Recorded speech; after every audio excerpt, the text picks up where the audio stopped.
guys, I am here to tell you about how to open the URL by the web browser. After writing the URL in the web browser checks the particular DNS that is written in the network and sharing settings have the IP of that URL or not. In my PC, the first DNS is that 124.124.1.5.135. It checks that the IP contains by of that URL by this or not. If this doesn't contain, it will send that URL in another DNS that is 8.8.8.8. If it also doesn't contain that URL, then it will send to the default DNS that is 198.168.1.1. This will give the result. After that, result will comes on in this DNS. After that, in this DNS. After that, the browser can open the. After that, I will tell you about the ports in our operating system. There are different ports through which we can handle the URL. If the URL is starting with HTTP, then the port is 80. If the URL is starting with FTP, then the port is 21. By writing the net stat -a, you can check which port is considered by which application.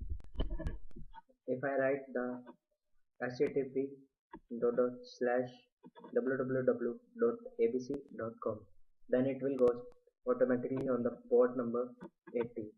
If there is an application which listen to that data or not, if the application is not there to listen that URL, then it will give the error that resource not found.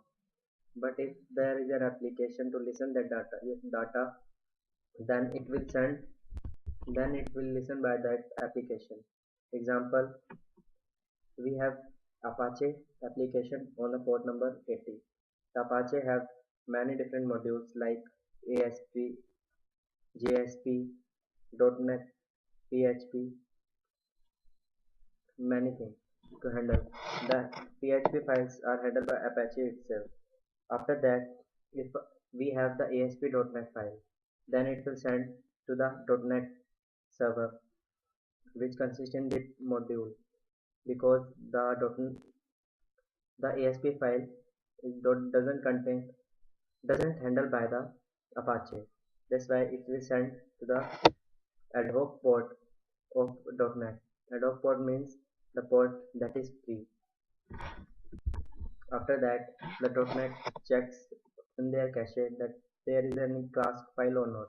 If there is no class file in the cache memory of the .NET, then it will compile the ASP file into class file and paste that file into their cache memory. After that, I will tell you about the ASP.NET framework. The framework consists of the classes and function. The .NET compile only that classes that is written by .NET itself, not by us. If we can use the function in their classes, then it doesn't compile their classes. If we can override the function that is already provided in the .NET, then it is known as event.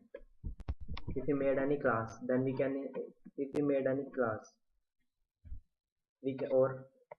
inherit